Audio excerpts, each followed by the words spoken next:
श्री रामचंद्र जी कहते हैं कि हे महर्षि, बचपन के बाद मनुष्य बाल्यावस्था के अनर्थों का त्याग कर भोग भोगने के उत्साह, भ्रांति अथवा काम रूप पिशाच से दूषित चित्त होकर नरक में गिरने के लिए ही यौनारूढ़ होता है। यौनावस्था में मूर्ख मनुष्य अनंत विलास वाले अपने चंचल चित्त की राग द्वेषादि वृत्तियों का अनुभव करता हुआ एक दुख से दूसरे दुख को प्राप्त होता है। अपने चित्त रूपी बिल में स्थित हो नाना प्रकार की भ्रांति पैदा करने वाला काम रूपी पिशाच अपने वश में हुए पुरुष का बलपूर्वक तिरस्कार करता है। हे मुने, युवावस्था में स्त्री, दूत और कलह आदि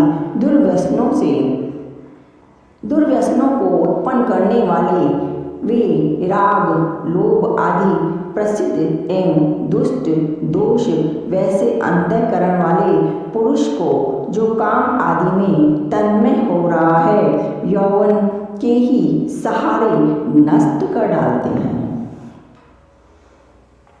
जो महान नरक का बीज है और सदा भ्रांति पैदा करने वाला है, उस यौवन के द्वारा जिनका नाश नहीं हुआ, वे मनुष्य दूसरे किसी से नष्ट नहीं हो सकते। श्रृंगार आदि नाना प्रकार के रसों से पूर्ण और अनेक प्रकार के आश्चर्यजनक वृत्तांतों से युक्त भीषण यौवन रूपा भूमि को जिसने पार कर लिया, वही पुरुष धीर कहलाता है। जो क्षण भर के लिए प्रकाशमान चंचल मेघों की गंभीर गर्जना से व्याप्त और बिजली की तरह चमक कर लुप्त हो जाने वाला है, वह अमंगलमय यौवन मुझे अच्छा नहीं लगता।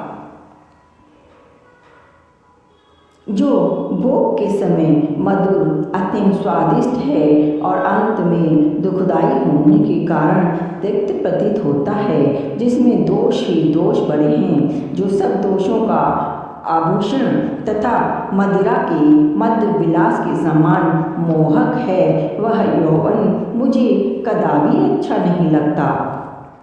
जो असत्य होकर भी सत्य सा प्रतीत होता है, शीघ्र ही धोखा देने वाला है तथा स्वप्नावस्था में किए गए स्त्री सहवास के समान है, वह यौवन मुझे अच्छा नहीं लगता। यह क्षण भर के लिए सुंदर प्रतीत होने वाली संपूर्ण वस्तुओं में अग्रण्य है। सारी आयु बीत जाने पर दिखाई देने वाला गंधर्व नगर के समान है। यह सब लोगों को क्षण मात्र के लिए मनोहर प्रतीत होता है, अतः यह मुझे अच्छा नहीं लगता। यह यौवन ऊपर से तो रमणीय प्रतीत होता है, किंतु भीतर से सद्भाव शून्य ही है।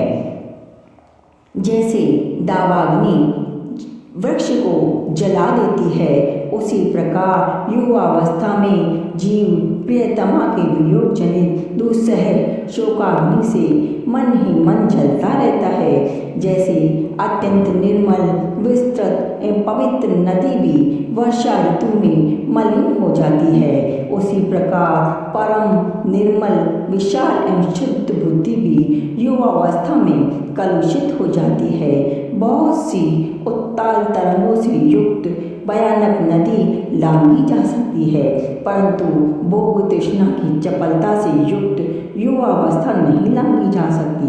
रजोगुण और तमोगुण से पूर्ण यह विषम यौवन रूप आदि संपूर्ण सद्गुणों को की स्थिरता को नष्ट करने में दक्ष है।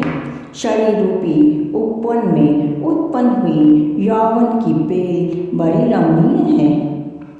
वह जो जो बढ़ती या ऊंचे चढ़ती है, त्यों त्यों अपने से सटे हुए मन रूपी ब्रह्मण को उन्मत्त बना देती है। शरीर रूपी मरुभूमि में काम रूपी गाम की ताप से प्रकट हो भ्रांति रूप से प्रतीत होने वाली जो यौवनारूपिणी मृग तृष्णा है, उसकी ओर दौड़ते हुए मन रूपी मृग विषयों के गड्ढे में गिर जाते हैं। यह युवावस्था देह रूपी जंगल में कुछ दिनों के लिए प्रकाशित होने वाली शरद ऋतु के समान है।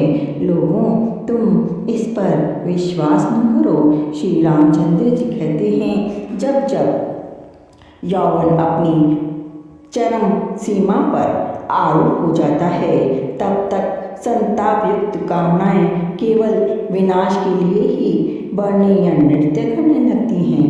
ये राग द्वेष रूपी पिशाच तभी तक विशेष रूप से नाचते फिरते हैं जब तक कि यह यौवन रूपणी रात्रि पूर्ण रूप से नष्ट नहीं हो जाती।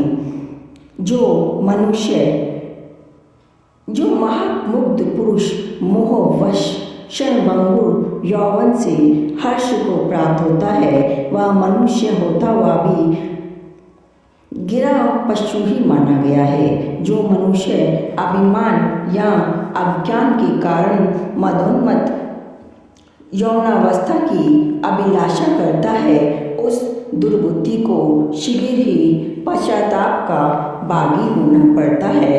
इस भूतल पर वे ही पुरुष पूजनीय महात्मा हैं जो यौवन रूपी संकट से सुखपूर्वक पार हो गए हैं। बड़े बड़े मगरों से भरे हुए महासागर को सुखपूर्वक पार किया जा सकता है, किंतु विषय चिंतन आदि महातरंगों के कारण उमड़े हुए और दुर्गुण दुराचारों अनेक दोषों से भरे हुए इस निंदनीय यौवन के पार जाना बहुत ही कठिन है। विनय से अलंकृत श्रेष्ठ पुरुषों को आश्रय देने वाला, करुणा से प्रकाशित तथा शम, दम, क्षमा, दया, शांति, संतोष, सरलता आदि विविध गुणों से युक्त उत्तम यौवन इस संसार में उसी तरह दुर्लभ है जैसे आकाश में वन।